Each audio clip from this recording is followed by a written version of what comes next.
नमस्कार दोस्तों, मैं राजीव शर्मा दिव्य एजुकेटर से प्लेटफॉर्म से आपका हार्दिक स्वागत करता हूं।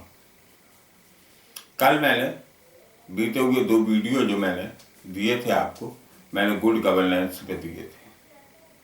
गुड गवर्नेंस एंड डेमोक्रेसी नाम का एक टॉपिक था जिसकी हम विस्तार से व्याख्या कर रहे थे। गुड गवर्नेंस आपका वहां तक समाप्त हो चुका है, आज डेमोक्रेसी के ऊपर है।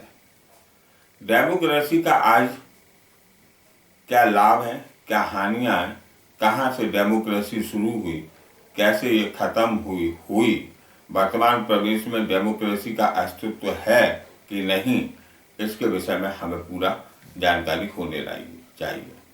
यूएनजीसी ने यानी यूनाइटेड नेशन जनरल काउंसिल ने भी डेमोक्रेसी को दिवस के रूप में 15 सितंबर घोषित किया है, यानी लोकतांत्रिक दिवस के रूप में 15 सितंबर को यूएनजीसी ने इसको घोषित कर रखा है।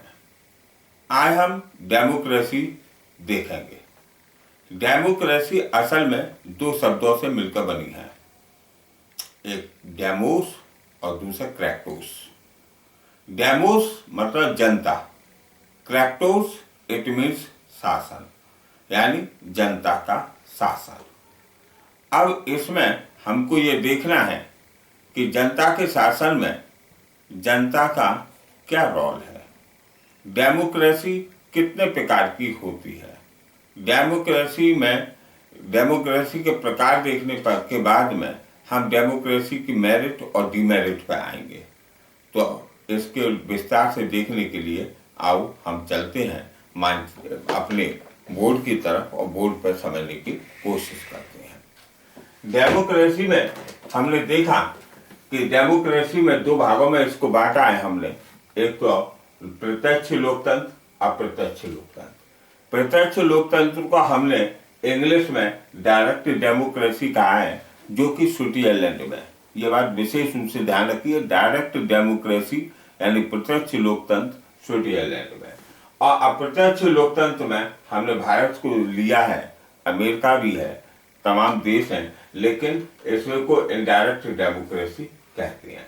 प्रत्यक्ष लोकतंत्र वह लोकतंत्र है जहां पर जनता स्वयं शासन करती है। अब जनता स्वयं शासन करती है, इसका अर्थ यह है कि सभी वयस्क नागरिक शासन के कार्यों में भाग लेते हैं।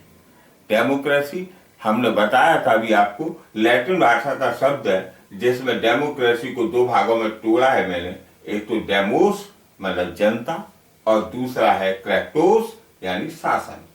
प्रत्यक्ष लोकतंत्र में क्या है और क्या नहीं है, इसके विषय में देखेंगे, लेकिन सबसे पहले हम देखेंगे प्रत्यक्ष लोकतंत्र में क्या नहीं है। प्रत्यक्ष लोकतंत्र में लोकतंत्र की संस्थाएं नहीं है, यानी इंस्टीट्यूशंस ऑफ डेमोक्रेसी यहाँ पर नहीं है।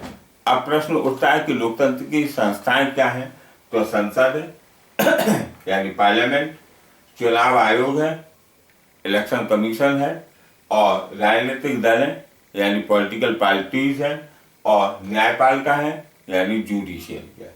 ये प्रत्यक्ष लोकतंत्र में ये चारों स्तंभ नहीं मिलते हैं। प्रत्यक्ष लोकतंत्र में दूसरा है लोकतंत्र की प्रक्रिया यानी प्रोसीजर्स ऑफ द डेमोक्रेसी।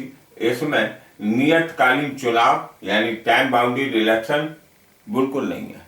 जैसे भारत में 5 वर्ष के लिए चुनाव होता है प्रधानमंत्री का, अमेरिका में 4 वर्ष के लिए होता है, और स्विट्जरलैंड में देखा तो 1 वर्ष के लिए चुनाव होता है। ठीक है ना। तो इसमें हमने देखा है कि टाइम बाउंडेड इलेक्शन का अभाव है, बहुमत शासन नहीं है यहाँ पे, यानी मेजोरिटी रूल नहीं है। प्रत्यक्ष लोकतंत्र प्राचीन काल के नगर राज्यों में पाया जाता था, ये आदर्श रूप में श्रेष्ठ है। वर्तमान में स्विट्जरलैंड में इसकी कुछ सीमाएं मिलती हैं प्रत्यक्ष लोकतंत्र की। अब इसमें अब प्रश्न उठता है कि प्रत्यक्ष लोकतंत्र में जनता किस प्रकार शासन करती है, तो जवाब मिलता है इसमें जनता स्वयं शासन करती है। तो अब इसमें कोई प्रतिनिधि यानी वायर मीडिया, पॉलिटिकल भाषा में इसे वायर मीडिया कहेंगे हम, नहीं होता है।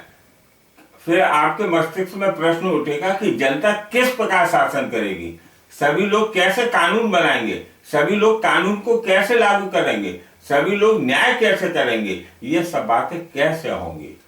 अपने भारत के संदर्भ में देखें तो हम एक शब्द कहेंगे, no PM, no CM, no governor, dot dot dot dot, यानी नो नो नो लग गया। अब नो नो नो प्रत्यक्ष लोकतंत्र है। अगर इसमें नो सीपीएम, नो सीएम और नो गवर्नर एक्सेट्रा मैं कह दूं तो ये नो नो नो है। अगर इन सबको मैं हटा दूं तो यही तो प्रत्यक्ष लोकतंत्र है। यानी प्रत्यक्ष लोकतंत्र में इंस्टीट्यूशन ऑफ डेमोक्रेसी नहीं पाया जाएगा, प्रोसीजर्स ऑफ डेमोक्रेसी नहीं पाई जाएगी। लोकतंत्र की संस्थाओं से तात्पर्य उन संस्थाओं से है जो लोकतंत्र के आधार है। जैसा अभी मैंने यहाँ पर बताया था, संसद है, न्यायपालिका है, राजनीतिक दल है, सभी घटक अप्रत्यक्ष लोकतंत्र में देखे जाते हैं, ना कि प्रत्यक्ष लोकतंत्र में देखे जाते हैं। क्योंकि प्रत्यक्ष लोकतंत्र में जनता का शासन होता है। अप्रत्यक्ष लोकतंत्र में प्रोसीजर ऑफ डेमोक्रेसी होता है। इसे नियतकालीन चुनाव भी कहते हैं। भारत में हर 5 वर्ष बाद, अभी आपको बता कर चुका हूँ, 5 वर्ष बाद चुनाव होता है। यूएसए में 4 वर्ष बाद चुनाव होता है। दूसरा है बहुमत का। इसमें बहुमत का मतलब है कि भारत में मल्टी जो है पार्टीज हैं, और जब मल्टी पार्टी भारत में है, जैसे बहुजन समाज पार्टी है, बीजेपी है, कांग्रेस है, जनता दल है ना, इसके अलावा समाजवादी पार्टी है, आप पार्टी है, तमाम पार्टियां हैं। जब ये पार्टियां होंगी तो फिर क्या होगा, वहां पर डिस्टर्बेंस नहीं होगा, क्योंकि एक दूसरा विरोध करेगा, अपने मतों को लेके आएगा, जनता जनार्दन बनेगी, जनता वोट देगी, जनता शासन अपने प्रतिनिधियों के द्वारा अपने को शासित करवाएगी।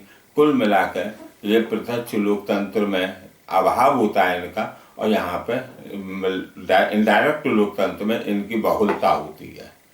अब प्रश्न उठता है कि फिर चाइना क्या है। चाइना जो है वहां पर एक पार्टी है, एक दल है, वो है पीपुल्स पार्टी।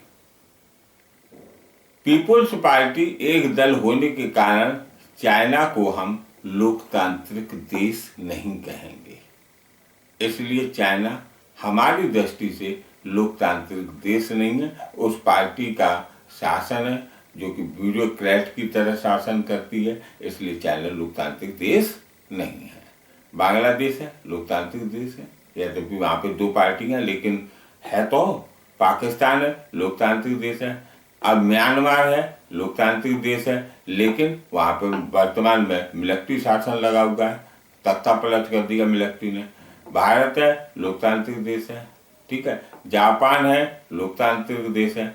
अब लोकतांत्रिक देश में हमने प्रत्यक्ष लोकतांत्रिक देश को हम देख रहे हैं, अप्रत्यक्ष का भी वर्णन कर रहे हैं। अब ये आज हमारा प्रथम वीडियो था जिसमें हमने आपको डेमोक्रेसी के बारे में प्रत्यक्ष और अप्रत्यक्ष में क्या क्या बेसिक नॉलेज है वो देने की कोशिश कीजिए।